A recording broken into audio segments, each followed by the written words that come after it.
Este é mais um vídeo de retrospectiva 2016. Nós estamos aqui para falar um pouco sobre mercado e sobre o desempenho dos segmentos da indústria. O interessante, esse ano a gente teve uma variação grande de mercado. O ano começou muito ruim e foi melhorando devagar, como previa a Anfávia. Então a gente começou com uma queda de 38%, agora a expectativa é fechar com 19% de queda em relação a 2015, mas ainda assim a média diária de vendas tem melhorado devagar. Isso não é igual para todos os segmentos, né? A gente tem uma situação pior nos pesados. O setor vem perdendo força com a queda do PIB e com a baixa confiança de empresários e de consumidores. Isso faz com que o varejo pare por um momento, a economia não roda e com isso não tem tanta carga para transportar. Por isso as vendas de caminhões caíram muito em 2016, numa média de 30%. O nível de vendas é igual ao de 20 anos atrás. No transporte de passageiros, a situação não é diferente. As vendas também caíram em torno de 30% e a situação se agrava porque neste ano, como é um ano de eleição municipal, as empresas pararam de comprar esperando algum movimento dos municípios, o que não aconteceu. Então, o segmento de ônibus também teve uma queda importante neste ano. O mercado em geral teve algumas movimentações importantes, assim. Algumas coisas foram novas em 2016. Uma delas é a redução da participação dos financiamentos nas vendas em geral. Antes, o normal é esse número, pelo menos 60% das vendas serem financiadas. Esse ano isso caiu para 50%. As pessoas estão receosas de tomar crédito. E outra coisa interessante também é uma drástica redução por mais um ano da participação dos importados no mercado nacional. Isso é um reflexo do Inovar Alto e do dólar mais elevado também. Os carros importados chegaram a abocanhar 25% do mercado interno.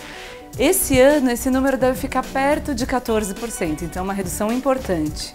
Apesar de tudo isso, as empresas estão vendo alguma melhora, mas ainda devagar, no fim desse ano.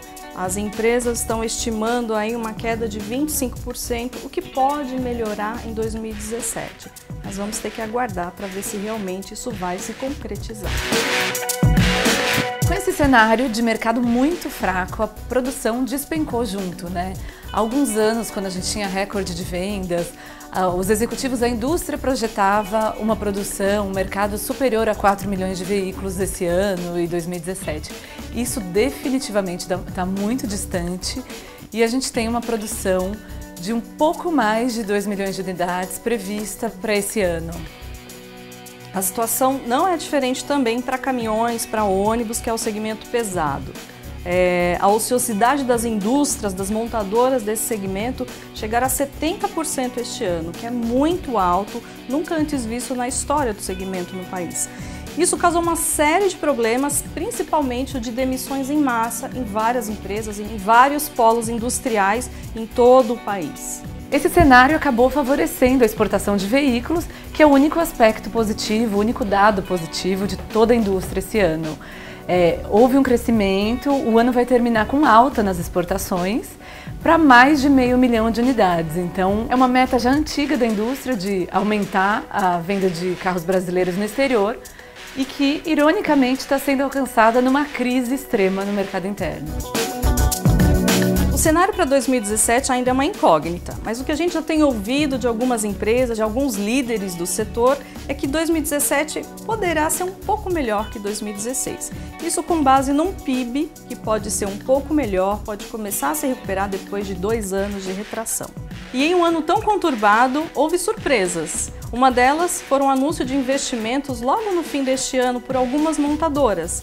Elas anunciaram um total de 2,6 bilhões de reais em novos produtos, em ampliação de fábrica, inclusive em fábricas dedicadas a motores. Estes planos de investimentos, esses novos ciclos de investimentos, mostram ainda a confiança dessas empresas no potencial de mercado do Brasil no médio e longo prazo. 2017 também vai ser decisivo para o Inovar Alto. Termina no fim do ano. E entre setembro e outubro as montadoras vão ter que, enfim, apresentar os resultados das metas, se elas cumpriram ou não as metas de eficiência energética. Isso ainda é uma incógnita, né? Há dúvidas se todo mundo vai conseguir alcançar. E tem também uma questão importante que é a continuidade da política automotiva. Essa nova política está em discussão, mas ainda não tem clima para definir, né, com esse cenário político, e também porque o Inovar Alta já foi condenado por protecionismo pela OMC. Então é um programa muito mal visto internacionalmente. A ideia é que novas medidas de uma nova política industrial sejam anunciadas aos poucos e muito discretamente. A gente fica por aqui, você confere mais vídeos da nossa retrospectiva 2016 no portal Automotive Business. Aproveite e assine o nosso canal.